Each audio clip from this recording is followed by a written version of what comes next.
Alléluia. En Dieu, c'est la foi. La foi agissante. Et cette foi agissante, elle obtient les promesses les plus précieuses. Comme le dit l'Écriture. Nous avons les promesses les plus précieuses, bien-aimés. Que le nom de notre Dieu soit glorifié. Donc, juste prendre un passage de l'Écriture encore dans Apocalypse chapitre 1. Apocalypse chapitre 1.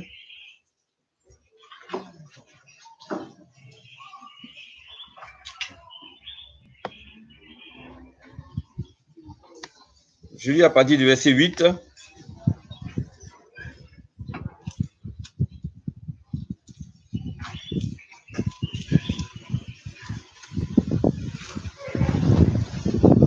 Je suis l'alpha et l'oméga, dit le Seigneur Dieu, celui qui est, qui était et qui vient, le Tout-Puissant. Moi, Jean, votre frère, qui est part avec vous à la tribulation, au royaume et à la persévérance en Jésus. J'étais dans l'île appelée Patmos à cause de la parole de Dieu et du témoignage de Jésus. Amen. Nous allons prier. Notre Père Céleste, ta parole vient d'être lue.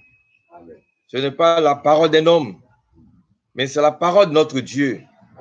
Cet évangile éternel qui sera prêché sur toute la terre. Notre Père Céleste, envoie ton esprit pour que, Seigneur, nous puissions comprendre ta parole. Seigneur, nous sommes à ton écoute. Parle à nos cœurs encore ce soir. Te prions au nom de Jésus-Christ. Amen. Amen. Que Dieu nous bénisse. C'est surtout le verset 9, bien-aimé, qui nous intéresse le plus ici.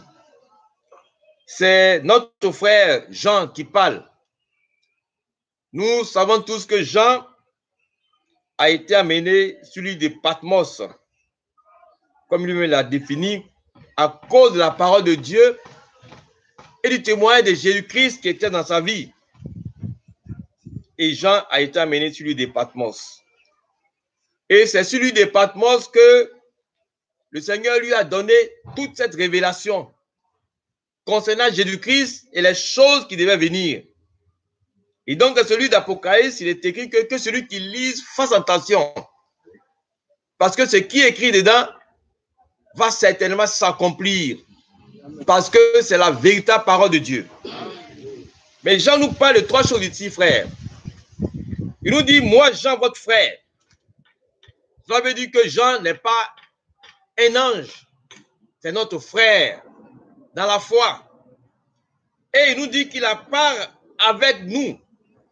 Donc, il a une part avec tous les chrétiens. De trois choses qu'il a énumérées ici, bien-aimés. Il a part avec nous à la tribulation, au royaume et à la persévérance en Jésus-Christ. Bien-aimé, quand tu donnes ta vie au Seigneur, il faut savoir que tu auras aussi ta part parmi ces trois choses. Les tribulations sont les épreuves. Tout enfant de Dieu passera par des épreuves. Amen. Personne ne sera exempt des épreuves. Le Seigneur même nous a dit que nous aurons des tribulations dans ce monde. Donc, ce sera difficile, bien-aimés. On sera éprouvé par diverses situations. Et Jean nous dit que ça, ce n'est pas de tous les enfants de Dieu. Non, personne ne doit se plaindre d'une épreuve quelconque.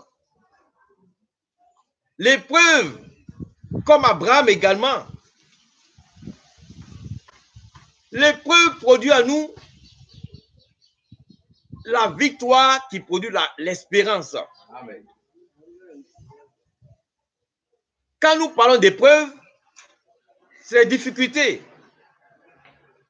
Abraham, dans l'épreuve qu'il traversait, la Bible dit que espérance contre toute espérance.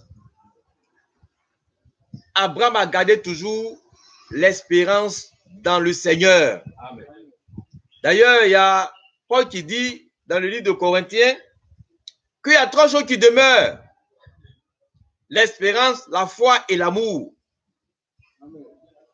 Et donc, l'espérance doit toujours être en chacun de nous. C'est ce que nous donnera la force de traverser n'importe quelle épreuve. L'espoir qui est dans notre cœur, tu vas croire que le Seigneur, quelle que soit l'épreuve, va te sortir de là. L'épreuve ne doit pas produire en nous le désespoir, ni le découragement. Mais nous devons garder une pleine espérance dans le Seigneur. Et ça, c'est pour tous les enfants de Dieu. Tous les élus ont part à cela. Mon frère, ma soeur, tu n'es pas seul. Tout enfant de Dieu a part à cela. Aux épreuves, tant qu'il sera cette terre. L'Écriture dit d'ailleurs qu'il essuiera les larmes de nos yeux.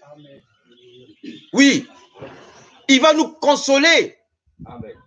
Parce qu'à cause de la foi, on va souffrir.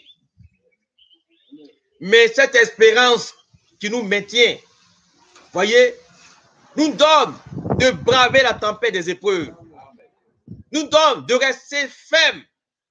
Nous donne d'espérer au-delà de tout ce qu'on peut espérer. Parce que notre espérance, elle est en Jésus-Christ. Et notre Christ, notre Dieu est ressuscité. Donc pourquoi donc allons-nous promener des regards intués? L'espérance ne doit pas nous faire, plutôt l'épreuve ou les tribulations ne doivent pas nous amener à sortir de la volonté de Dieu. Mais au contraire, Paul dit que, vous voyez, les légères afflictions que nous avons vont produire, vous voyez, quelque chose de glorieux en nous. Derrière chaque épreuve, il y a la gloire de Dieu qui nous attend. Une épreuve ne vient jamais pour rien. Une épreuve, elle vient pour nous faire connaître encore notre Dieu, pour nous faire marcher dans la victoire. Donc, bien aimés, nous avons tous part aux différentes épreuves. Il n'y a pas un frère dans la foi qui n'a pas d'épreuve. Ça n'existe pas. Tout enfant de Dieu a part à la tribulation. Et nous devons garder l'espérance dans les tribulations. Nous devons garder la foi dans la tribulation. C'est cela, bien aimé, qui va nous donner, n'est-ce pas, de garder le cap sur l'espérance de la vie éternelle. Et également, bien aimé, Jean nous dit, nous avons aussi part au royaume. Frère, la part du royaume, elle est merveilleuse. Le royaume, c'est la paix que Christ donne à ses enfants. Nous sommes sur cette terre-là. Mais la part du royaume que nous avons, mais c'est son Saint-Esprit qui nous conduit dans la vérité. C'est la consolation de Dieu. C'est l'appui de Dieu. C'est la joie de Dieu. Il dit, personne ne pourra ravir notre joie. Donc ça, c'est la part des enfants de Dieu. Ce n'est pas la part des enfants du monde. Notre cœur ne va jamais se troubler. Parce que sa paix qu'il nous donne, elle n'est pas comme la paix du monde. Il dit, je vous donne ma paix. Que votre cœur ne se trouble point. Amen. Amen. Nous avons ce grand privilège d'avoir part au royaume. Nous sommes reconnus par notre Père céleste. Amen. Il nous a adoptés en Christ. Et donc, il va nous accorder ces riches bénédictions. Ça, c'est notre part. C'est ce que nous console. C'est ce qui nous réjouit. C'est ce qui fait que nous aimons les uns les autres. Ça, c'est notre part. Et cela, personne ne pourra nous l'arracher. La part que le royaume, le Seigneur nous donne, c'est son royaume. Nous devons être heureux d'avoir reçu un tel royaume. Amen. C'est comme l'Écriture nous dit. Donc pour cela, on n'a qu'à achever notre sanctification dans la crainte de Dieu. Amen. Parce que ce royaume que nous avons est différent du royaume de ce monde. Là-bas, il n'y aura plus de maladie. Il n'y aura plus de deuil. Il n'y aura plus de déception. Il n'y aura plus tout ce qu'on vit sur la terre. Ça, c'est notre part. Amen. Que son nom soit loué. Amen. Nous aimons ce royaume. Nous voulons y entrer. Nous voulons y demeurer. C'est bon d'être en Christ, frère. Amen. Le vrai bonheur, c'est lui qui le donne. Si l'Éternel est bâti la maison, tous ceux qui travaillent en vain. Nous avons une bonne part. Et cette part, personne ne pourra nous l'ôter. La part du royaume, c'est la guérison divine. Voyez, c'est lui le créateur. Si un organe est défait dans notre corps, il va le redonner encore de nouveau. C'est ça, notre part, c'est tout ça. Cette bénédiction spirituelle de Jésus-Christ. Notre part, nous avons la puissance du royaume. Nous pouvons marcher sur la puissance de l'ennemi et rien ne va nous nuire. Ça, c'est notre part. Les démons, les sorciers, toutes ces personnes ne peuvent rien contre nous. Parce que ça, c'est la part du royaume que nous avons.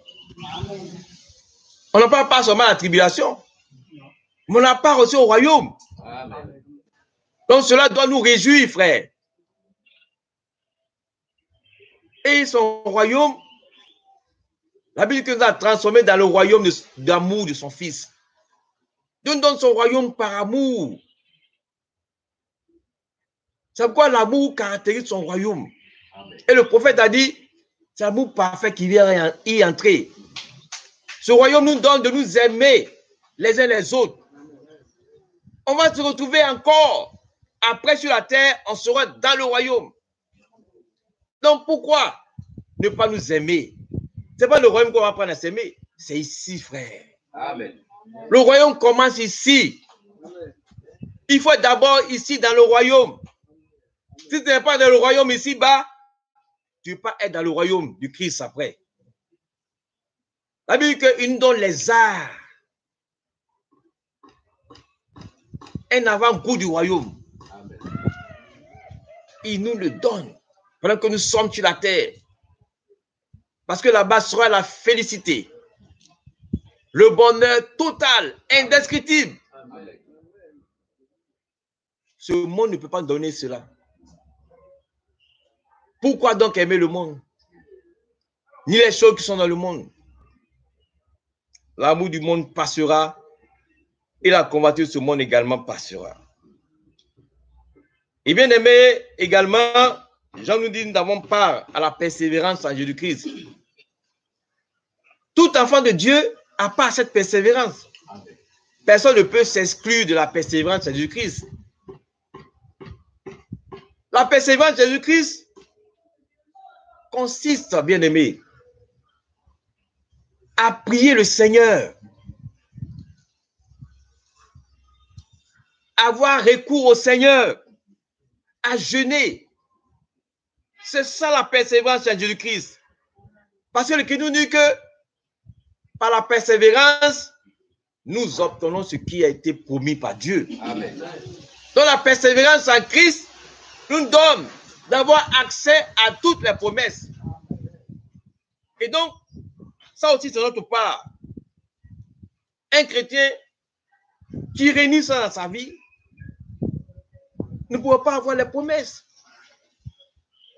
La persévérance également, c'est l'obéissance à Dieu. Ça, c'est notre part. C'est notre part en persévérant en Jésus, en gardant sa parole. C'est cela, bien aimé. Et tout enfant de Dieu doit demeurer dans ces choses. C'est ce que Jean nous fait comprendre. Si nous manquons de persévérance, nous allons connaître la défaite. Il dit, à celui qui vaincra. Pour vaincre, il faut de la persévérance. Amen. Celui qui persévérera jusqu'à la fin sera sauvé. Amen. Où est la persévérance en Jésus-Christ dans notre vie? Paul a dit, pour ne pas être disqualifié, je traite durement ma chair. Le sommeil, la paresse, la négligence, tous ces éléments nous empêchent de persévérer. Nous devons comprendre une bonne fois pour toutes que le chrétien est appelé à persévérer. Amen. En te levant même de chez toi, venir à la réunion de prière, c'est une manière de persévérer. En te levant pour prendre ta Bible pour méditer, c'est une manière de persévérer. En prenant un temps de jeûne, c'est une manière de persévérer. En te retirant pour crier à Dieu, c'est une manière de persévérer. Tu persévères en Jésus-Christ. Et si nous persévérons, nous allons hériter également des promesses. Amen. Il n'y a pas de raison qu'on ne peut pas hériter de tout ce que Dieu nous a promis. Si nous ne voulons pas hériter, c'est que nous ne persévérons pas. Mais un chrétien qui persévère dans la foi en Jésus-Christ obtiendra sûrement la promesse. Et donc, bien aimé, il faudrait que, comme Paul, Jean plutôt le dit, que lui également, notre frère, il a part à ces choses comme nous. Ne veut pas être étonné de ce que peut-être il y a une situation difficile qui se passe dans ma vie, dans mon travail, dans ma maison, dans ma famille, dans ma propre vie. Je suis éprouvé, je ne dois pas pleurer. Non, je dois garder l'espérance. Je dois toujours me dire que c'est un test. Un test qui est venu et dans mon cœur, je suis confiant que le Seigneur me soutiendra. Et je traverserai cette épreuve en tenant sa main, en comptant sa grâce. Donc les épreuves ne doivent pas nous faire soit venir. Telle épreuve finie, d'autres épreuves vont venir. Ça va s'aligner jusqu'à ce qu'un jour, nous soyons plus sur la terre. Donc si l'épreuve finit, que tu es content, tu dis, ah c'est fini maintenant, ça ne va jamais finir. Que les épreuves viennent. Mais gardons toujours l'espérance. Amen. Voyez. Et que nous devons nous réjouir. Paul a dit, soyez toujours joyeux. Ce royaume que nous avons reçu, il n'y a rien de comparable. Le Seigneur Jésus-Christ a déclaré